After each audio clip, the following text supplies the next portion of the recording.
많은 강의나 책들 중에서는 리더십에 관한 이야기들이 굉장히 많습니다. SNS를 봐도 갓생, 샵 갓생이라고 얘기하면서 자기 주도적인 삶을 살아가는 것을 굉장히 높게 가치를 여겨주죠. 또 자기 자신을 브랜딩하는 것과 또 자기를 어필하는 것이 당연시되었고 필수적인 것이 되었어요.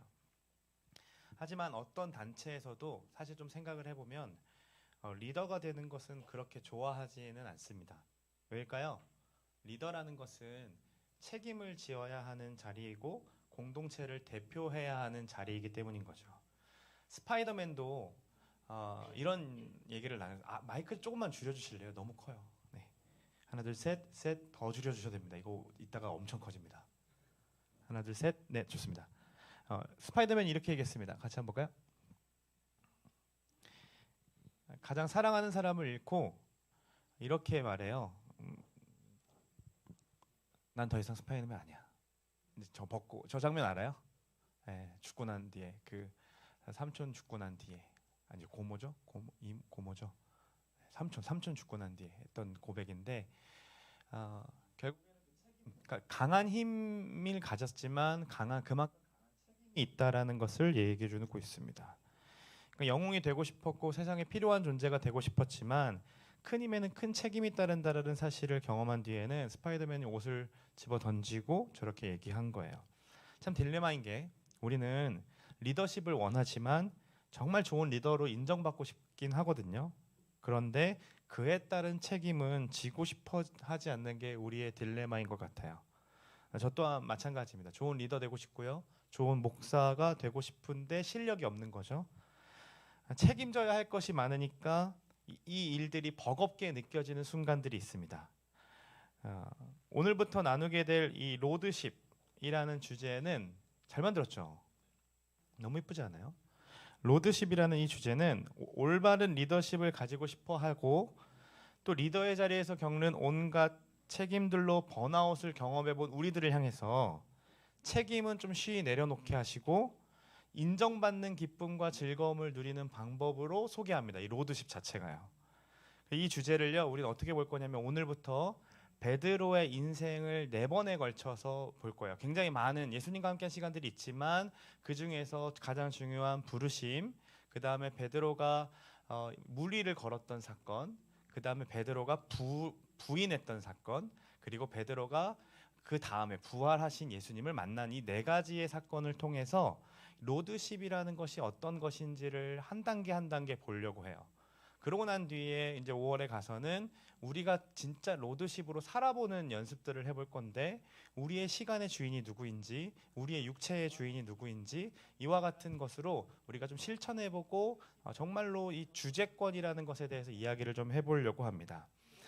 우리가 흔히 말하는 이 리더십은 사람을 이끄는 능력을 말합니다.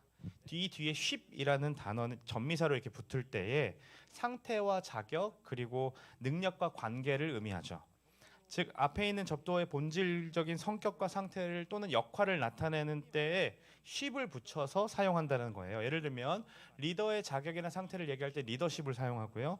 친구 간의 우정에 대해서 얘기할 때는 프렌드십을 사용하고요.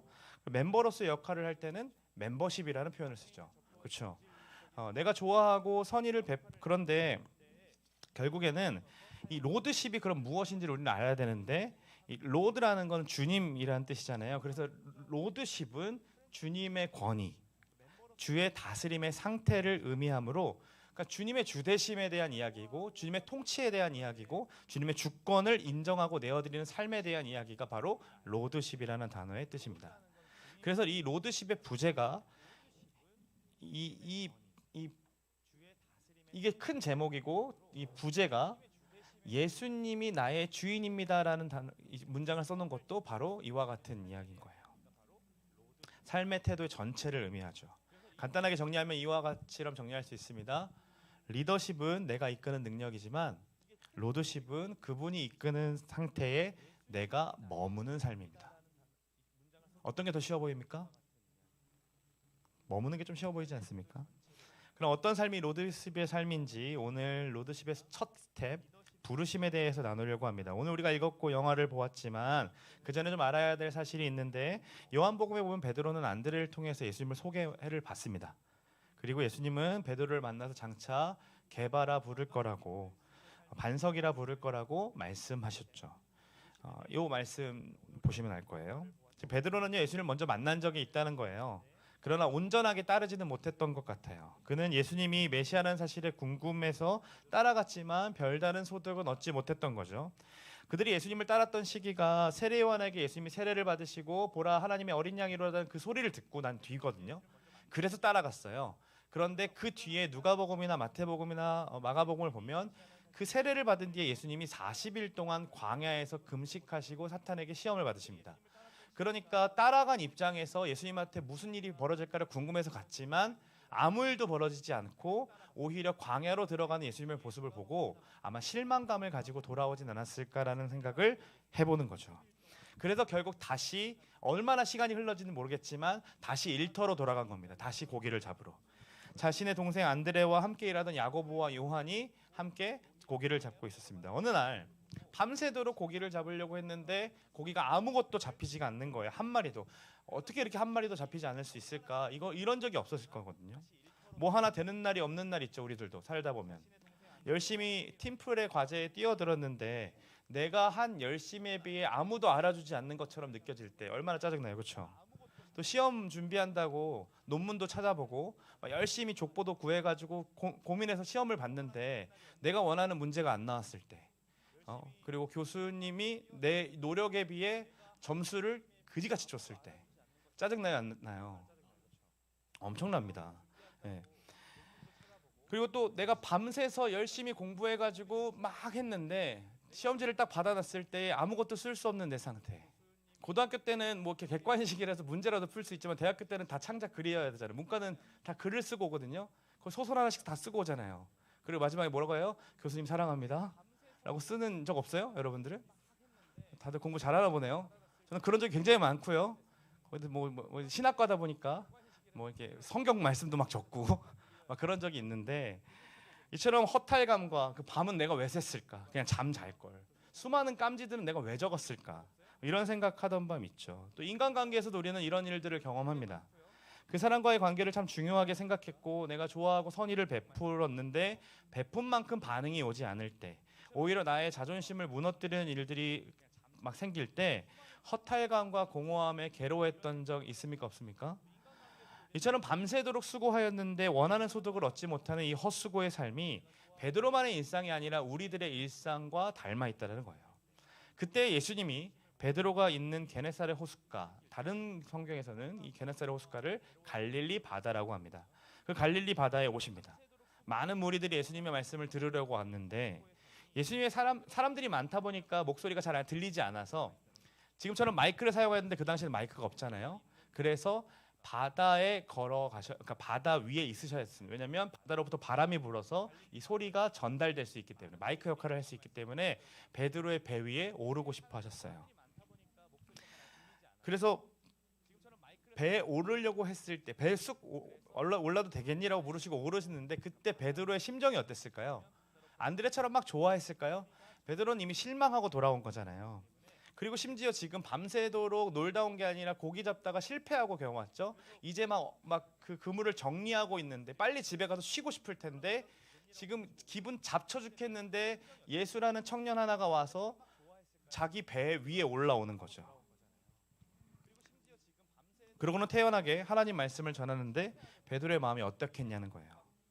상상을 해보자면 저 사람 내가 따라가 봤더니 아무것도 없더라 라는 생각과 아유 저 이야기 듣는 사람도 불쌍하다 결국 아무것도 못 얻을 텐데 이래서 이단이 위험하다니까 라는 생각을 하지 않았을까요? 우리도 이런 일 있죠. 되는 좀 잘하고 싶은데 되는 일이 하나도 없을 때 여러분 말씀 들어옵니까? 지금 여러분들의 삶에서 되는 일이 아무것도 없을 때 뭔가 좀 해보려고 열심히 하면 아무 성과도 없을 때 여러분 말씀이 잘 들어오던가요? 지금 제가 목사라는 이유로 들어주시는 거잖아요, 여러분들이. 우리 마음속에는 자아라는 게 있잖아요. 그 자아가 여러분들에게 뭐라고 외치고 있습니다. 빨리 끝내라. 오늘 뭐 드라마 설교도 길고 영화도 봤으면 설교를 얼마나 길게 할 거야? 막 이런 생각 들어요, 안 들어요? 그런 자아가 우리 안에 막 있잖아요. 아마도 베드로도요 그런 마음이 들었을 거라 생각이 드는 거예요. 그렇게 온전치 못한 마음으로 그물을 정리하면서 설교를 듣고 있는데 예수님이 사람들을 다 보내시고 갑자기 자신을 향해 뒤를 도우시는 거죠. 그러면서 이렇게 말씀하십니다. 같이 4절 한번 말씀 읽어볼까요? 함께 했습니다. 말씀을 마치시고 시몬에게 이르시되 이 얘기 들었을 때 어떤 마음이었을까요? 쥐가 뭔데? 나 뱃사람이잖아요. 30년 넘게 뱃사람으로 일었던 사람인데 예수님 어떤 사람이에요? 나사렛이라는 촌동네에서 목수로 있었던 사람입니다. 그런 사람이 지금 밤새도록 수고해서 아무것도 얻지 못했는데 저 깊은 데로 가보자라고 얘기하는 것 자체가 월권처럼 느껴지지 않았겠냐고요. 그래서 베드로가 얘기하는 거죠. 선생님, 우리가 밤이 새도록 수고했어요. 여기 수고라는 단어가요 헬라어로요. 기억하지 않아도 되는데 웃기라고 하는 얘기인데 헬라어가 찾아보니까 너무 웃겨서 전하는 거예요. 코피아오예요. 수고가 코피아오예요. 기억하기 쉽죠. 고난과 고생이 함이 된 열심과 수고로며, 그러니까 굉장히 피 흘리도록 열심한 것처럼 느껴지게 하는 단어죠. 어쩌면 예수님이 나의 주인이십니다라는 고백, 우리도 할 수 있지만 아멘으로 답할 수도 있지만 내 시간의 주인도 예수님, 내 재정의 주인도 예수님, 내 감정의 주인도 예수님, 내 육체의 주인도 예수님이라는 거 고백해야 한다면 그거는 조금 월권처럼 느껴지지 않습니까? 교회에서의 삶에서 주인인 거 오케이. 예수님 나의 주인 맞죠?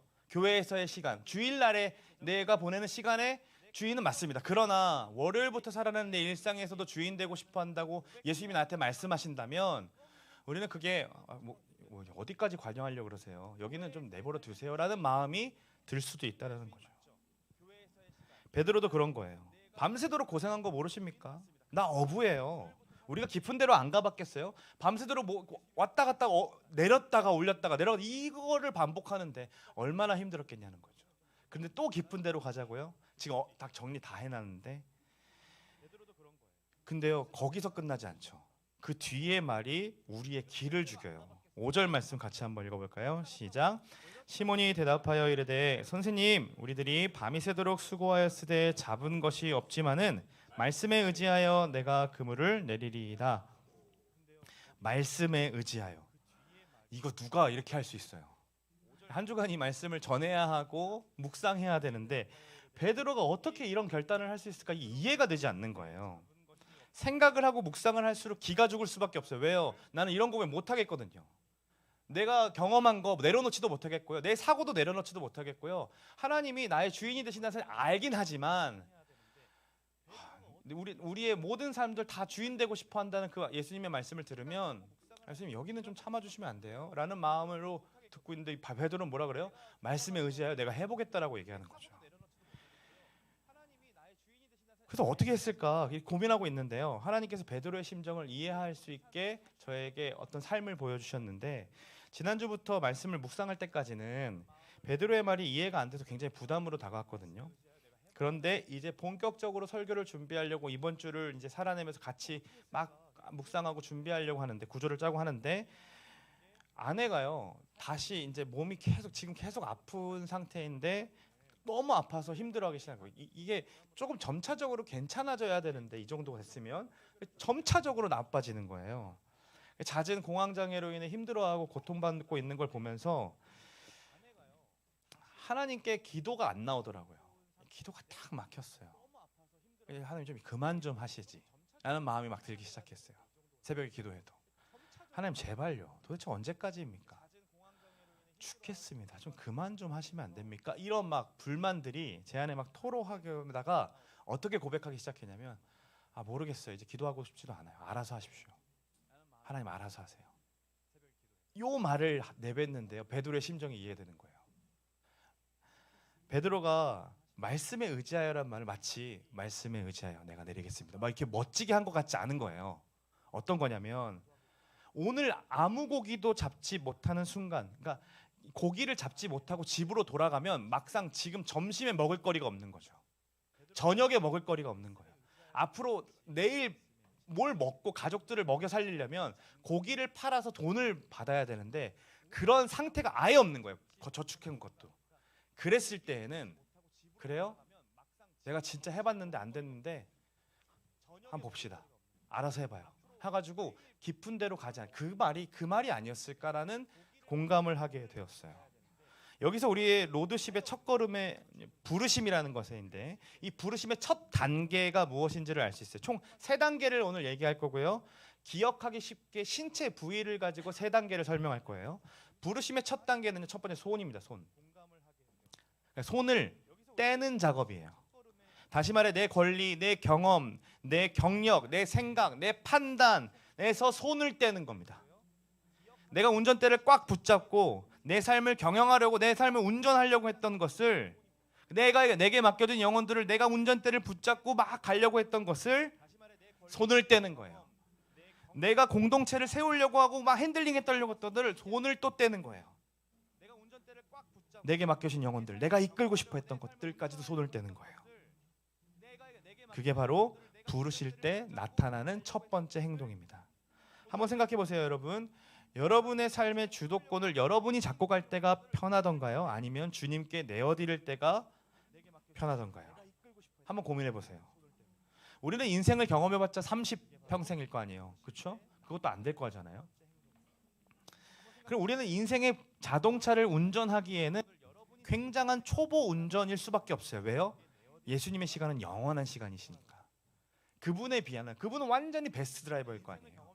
그러면 그분에게 맡겨드리는 게 당연한데 우리는 뭐 하는 거예요? 나 할 수 있어요. 나 운전면허 땄어요. 이러고서 가고 있는 거예요. 그러니까 불안할 수밖에 없죠. 그러니까 수고롭게 해도 낙심하고 실수하고 넘어지는 일이 투성이라는 거죠. 진짜 평안과 안식을 경험할 수 있는 방법은요, 우리 인생을 창조하시고 주관하시는 예수님께 그 인생의 핸들권을 내어드리는 겁니다. 우리가 붙잡고 우리가 하려고 했던 그 손을 떼서 예수님께 내어드리는 것이 바로 부르심의 첫 번째 행동입니다. 왜냐하면 우리 예수님께서 인생 베스트 드라이버이시기 때문이죠. 우리 일상의 핸들에서 손을 떼어서 주님에 맡길 때 어떤 일이 벌어질까요? 그 일이 보장되어야지 우리가 또 맡길 수 있을 거 아니에요, 그렇죠? 그 일이 바로 여기서 벌어집니다. 6절, 7절 같이 한번 읽어볼까요? 그렇게 하니 고기를 잡은 것이 심히 많아 그물이 찢어지는지라.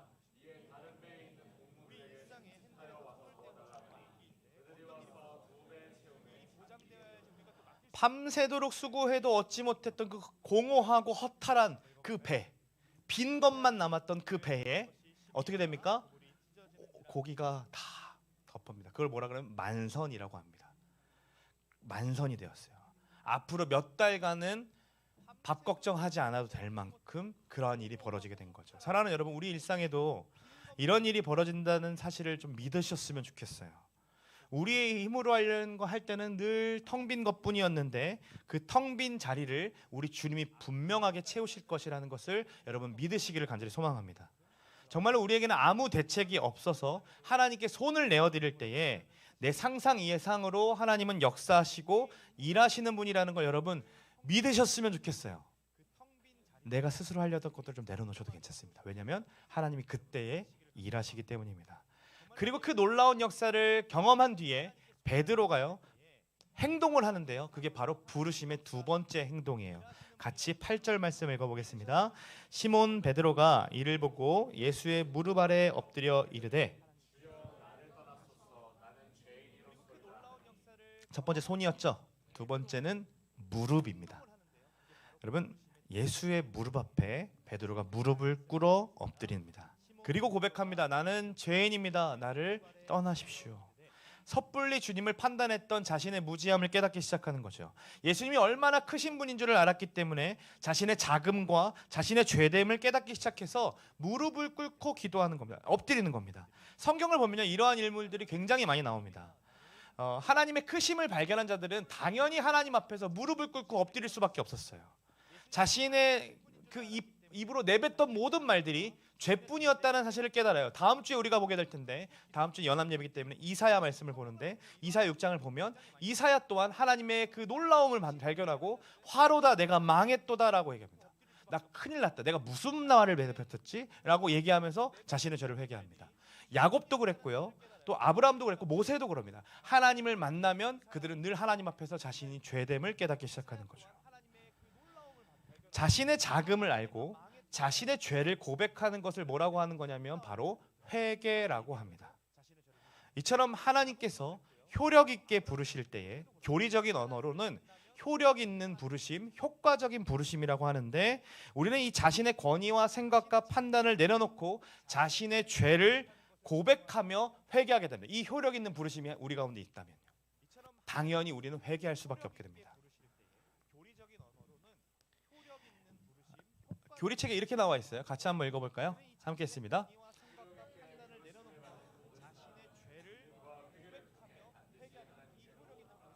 왜 다가 밑으로 내려갔을까? 중요하진 않지만 저런 거 되게 신경 쓰이죠. 네. 효력 있게 부르신 모든 사람은요, 어떻게 갑니까? 믿음과 회개를 통해 반드시 돌아간다. 잠깐 교리를 설명하자면요, 우리가 구원과 믿음을 갖게 되는 경위를, 그걸 구원의 서정이라 그러는데, 그거를 정리해 봤더니 가장 먼저 예수 믿는 사람에게 나타나는 건 부르심이라는 거예요. 근데 이 부르심은 일반적인 부르심과 효과적인 부르심으로 나눠집니다. 일반적인 부르심은 지금 여러분들이 앉아 있는 것과 같습니다. 누군가를 통해서 전도를 받아 예수님을 알게 되고 교회에 나와서 이 교회 생활을 하고 있는 상태를 일반적인 부르심, 예수님을 지식적으로 아는 상태를 일반적인 부르심이라고 합니다.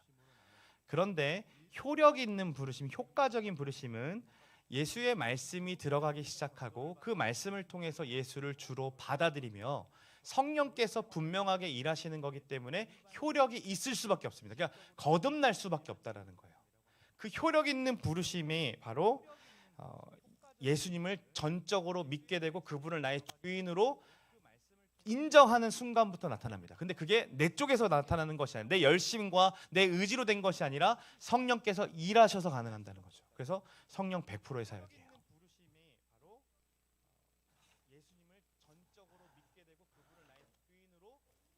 일반적인 부르심은요, 누군가의 노력이 필요합니다. 그를 전도해야 되고, 지금 캠퍼스에 나가서 계속 우리가 얘기하는 이 전도는 일반적인 부르심에 해당합니다.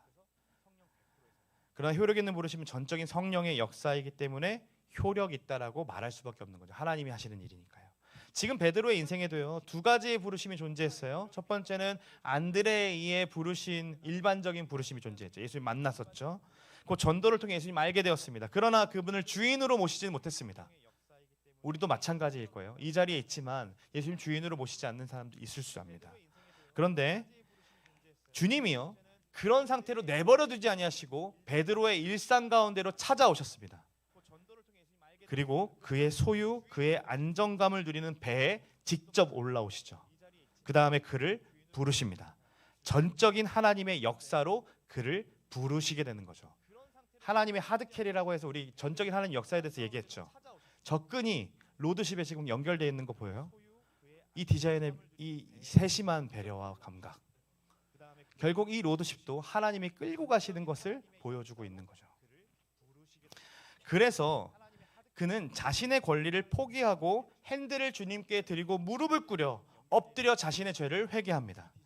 이것이 바로 효과적인 부르심 받은 자의 행동이라는 거예요. 그리고 그 회개는 곧 어떤 게 바뀌냐면 경외심으로 바뀌게 돼요. 5절과 8절에 등장인물은 같은데, 여러분 찾아보세요. 등장인물은 같은데 바뀐 게 있어요. 뭘까요? 다 이렇게 빨간색 해놨지. 뭘까요? 시몬 베드로. 이거는 이제 쓰는 사람이 쓴 거니까 베드로의 시선이 바뀌었죠. 예수님을 처음에 뭐라고 불렀어요? 선생님으로 불렀어요. 근데 예수님의 신적 권위를 발견하고 이제 그분을 뭐라고 불려요? 주여라고 부릅니다. 로드라는 호칭을 합니다. 그 누가는요, 그가 예수님에 대한 호칭과 시각이 바뀌었다라는 것을 증명해주기 위해, 나타내기 위해 5절에는 시몬이라고 적었지만 8절에서는요 베드로라고 기억합니다. 그러니까 그가 예수님께 전적으로 항복했다라는 사실을 보여주고 있는 거죠. 그 말씀대로 베드로가 예수님을 발견했고 진짜 예수님이 원하시는 사람이 되었다는 것을 지금 이렇게 가르쳐주고 있는 겁니다. 이처럼 내 삶의 주인이 내가 아님을 깨닫게 되고 하나님이 나의 주인이시구나라는 걸 깨닫게 되면 우리는요, 그분을 두려워하며 사랑하는 마음을 갖게 되는데 그게 바로 경외심입니다. 내 인생을 내 스스로 개척하려고 했던 것이 얼마나 무지한 일이었는지, 내 스스로 내가 뭔가를 해보려고 막 붙잡고 있던 게 얼마나 무지한 일인지 깨닫게 된다는 거죠. 그리고 온전히 그분의 위대하심을 경외하게 돼요. 이것이 바로 부르심에 반응하는 두 번째 행동이었습니다. 베드로는요, 예수님의 신적 권위를 발견하고 두려움에 떨었습니다. 엎드려 두려움에 떨고 있는 그 베드로를 예수님께서 이렇게 찾아가 얘기하십니다. 뭐라고 얘기하는지 한번 볼까요? 함께 있습니다. 무서워하지 말라. 이제 후로는 그의 일상으로 찾아오셨죠, 예수님이. 그리고 그 일상의 정체성을 바꿔주시는 거예요. 이전까지의 고기 잡는 일은요, 돈을 버는 일들이었습니다. 생계를 꾸려가려면 어쩔 수 없이 해야 하는 자신의 직업이었죠. 그러나 이제 예수님을 만난 베드로는요, 사람을 낚는 어부, 사람을 취하는 어부라는 정체성을 부여하십니다. 이 말은 그동안의 일상이 그에게 쓸모없었고 이제 전도자로서의 삶이 온전하다라고 얘기하는 게 아닙니다. 그의 일상에서 배웠던 모든 경험을 인정하시고 사명감만 주시는 거예요. 뭐냐면 그가 어떤 걸 경험했을까요? 고기 하나를 찾으려고, 고기를 잡으려고 이것저것 배를 타면서 돌아다녔겠죠. 밤낮 수고 없이 돌아다녔겠죠. 그 수고와 그 열심을 예수님 다 아시면서 그 달란트를 이용하여서 이제는 너가 사람을 낚는 어부가 되게 하겠다라는 걸 분명하게 정체성을 주어주는 거죠. 오히려 일상의 경험을 통해서 사람을 낚는 어부, 즉 하나님 나라를 세워가는 어부로 삼아 주신 겁니다. 이것이 베드로를 부르신 이유입니다. 왜 부르셨어요? 예수님이 베드로를 부르신 이유는 이보다 더 잘 먹고 잘 살게 되는 이유가 있어서야가 아니었습니다. 예수님이 우리를 부르시고 베드로를 부르시는 이유는 세상에서 성공하기 위함도 아니고 세상에서 인정받게 하기 위함도 아니었습니다. 예수님이 우리를 부르신 이유, 우리를 효력 있게 부르셔서 믿게 하시고 회개하신 이유는 내 모든 일상을 하나님 나라를 세워가는 사람으로 만드시기 위함입니다. 그래서 예수님께서 사랑하시는 그 영혼을 돌아오게 하시기 위해 우리를 그 일상 가운데 두신 겁니다. 여러분, 우리는 많이 이렇게 기도합니다. 왜 하나님 이런 가정을 주셨습니까? 왜 하나님 이런 직장, 왜 이런 아르바이트 현장, 왜 이런 학교를 나에게 주셨습니까? 하나님 왜 이런 교회, 왜 이런 관계를 주신 겁니까? 여러분, 그 이유가 무엇입니까? 사람을 낚는 교사가 되라고, 사람을 낚는 건축가가 되라고, 사람을 낚는 디자이너가 되라고, 사람을 낚는 연주가가 되라고 하나님께서 이렇게 여러분들을 부르신 겁니다. 더욱이 사람을 취하는 청년으로서, 사람을 취하는 인턴으로서, 사람을 취하는 직원으로서 우리를 그 자리로 두셨습니다.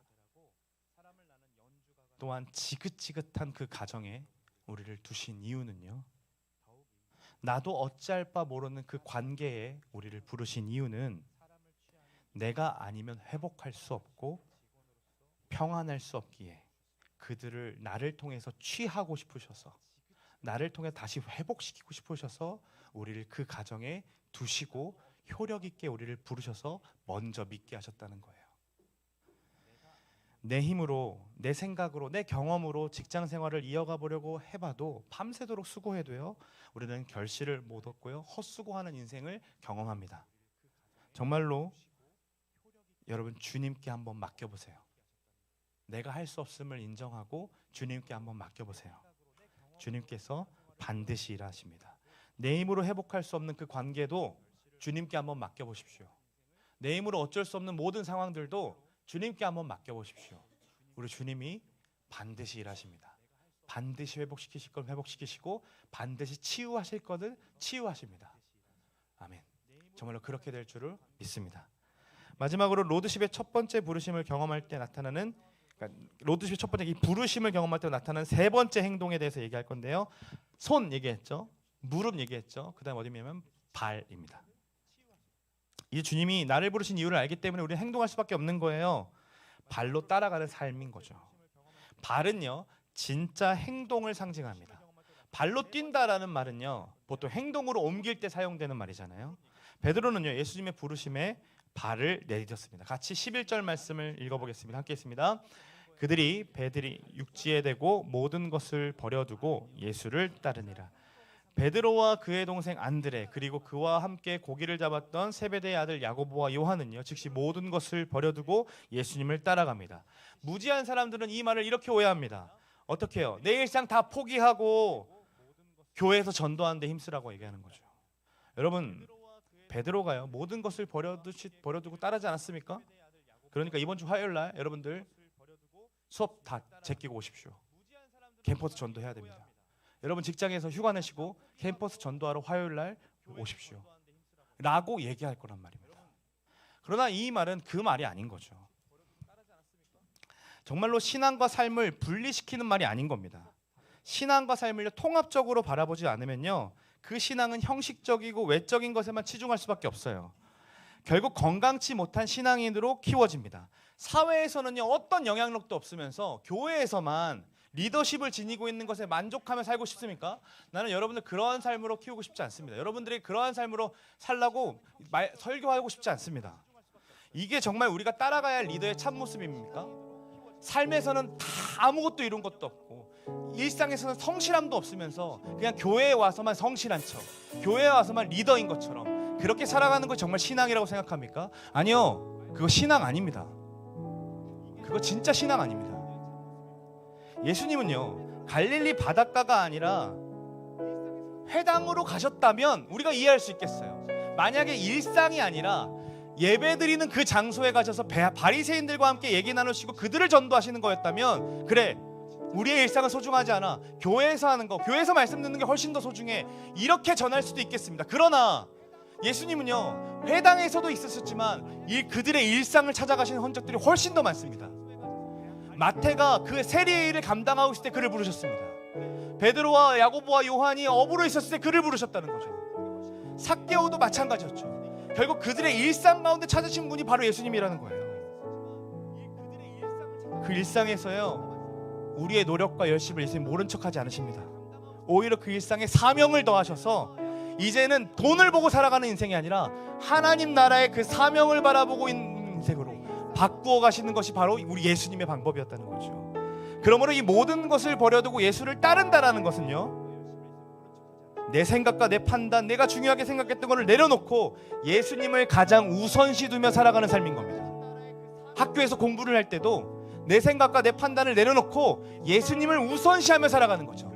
내 친구와 함께 카페를 가서 일상을 나눌 때에도 내 생각과 내 판단을 내려놓고 예수님은 이 친구를 어떻게 대화하실까, 예수님은 이 친구를 어떻게 위로할까, 그 고민을 하며 대화하는 것, 그게 바로 하나님 나라를 살아가는 것이고 모든 것을 버려두고 따라갔던 하나님 나라 백성의 삶인 겁니다. 여러분, 예수님이 교회 일에만 적극적이셨습니까? 아닙니다. 여러분들의 학교 생활에, 여러분들의 직장 생활에 훨씬 더 적극적으로 동참하시고 함께 하시는 분이 우리 예수님이십니다. 그러므로 모든 것을 버려두고 따라갔다라는 것은 예수님의 가르침을 온전히 이해하면서 나를 부르신 일상에서 최선을 다해 살아가는 것, 예수님 백성답게, 거기서도 예수님 부르신 자답게 사람을 낚는 업으로 살아가는 것이 바로 하나님 나라 백성들의 삶인 겁니다. 여러분, 그래서 리더가 되는 조건을 걸어야 된다면 저는 DTS, MTS가 아니라고 생각해요. 리더가 되어야 하는 조건은요, 오히려 일상을 잘 살아내고 있는 사람들, 그럼에도 신앙이 흔들리지 않고 버티며 견디고 견고하게 서 있는 사람들, 그런 사람들이 리더해야 된다고 생각합니다. 일상은 다 무너져가지고 학교 생활도 무너져 있고 성실하게 사는 거 없고 그러면서 리더한다고 여기 안에서 저 그런 사람들 리더 세우고 싶지 않습니다. 후배들에게 그게 정말 리더가 될까요? 뭘 배우겠습니까? 오히려 리더의 기준은 훈련의 과정을 참여했느냐 통과했느냐가 아니라 정말 일상에서 훈련받은 자답게 살고 있느냐, 정말 그리스도인답게 살고 있느냐, 우리는 그 부분에 대해서 깨어 있어야 하고 그 부분에 있어서 계속 나눠야 하고 리더 모임 할 때마다 우리는 그 부분에 대해서 왜 못 살아내는지 함께 고민하고 씨름해야 되는 것이 바로 우리의 모습입니다.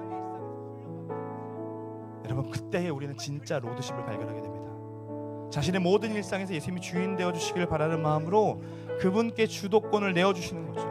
나를 부르신 이유가 하나님 나라를 세워가기 위함이라고? 그것만큼 놀라운 일이 어디 있겠어요. 여러분, 돈 벌라고 세우신 거 아니라 나에게 그 전공을 주신 이유가 진짜 하나님 나라를 세우기 위함이라면 한번 생각을 한번 해보자는 거예요. 여러분의 그 전공을 선택하신 이유가 하나님 나라 세워가기 위해 주셨대요.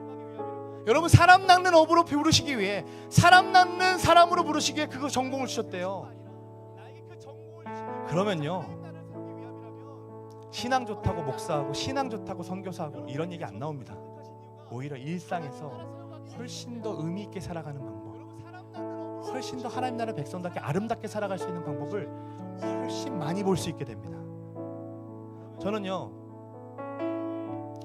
굉장히 갇힌 세계관 안에서 청년 시절을 보냈습니다. 이 교회 공동체가 전부였습니다.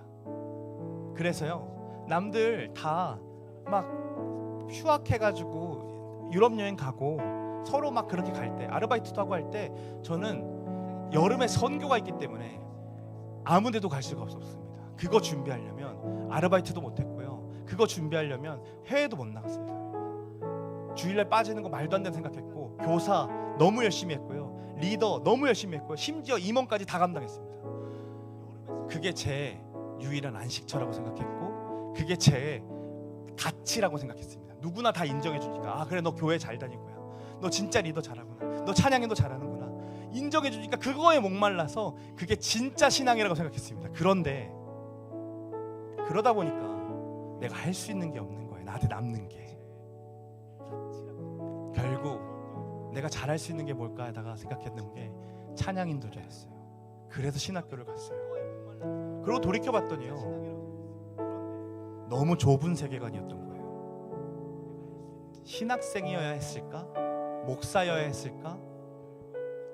아니 내가 정말 일상에서 더 멋지게 살 수 있었을 것 같은데, 만약에 이 청년의 시절에 누군가가 나에게 야 일상에서 훨씬 더 멋지게 살 수 있어, 선교사 목사가 꼴이 아니라 그보다 더 훨씬 더 멋지게 선교사로 살 수 있어 일상에서도, 그 얘기를 누군가 해줬다면, 그리고 나에게 좀 더 많은 그 넓은 세계를 경험하게 해줬다면, 물론 하나님 부르신 것이기 때문에 변명할 수 없지만 어쩌면 저는 다른 인생을 살지 않았을까 하는 생각이 들어요. 여러분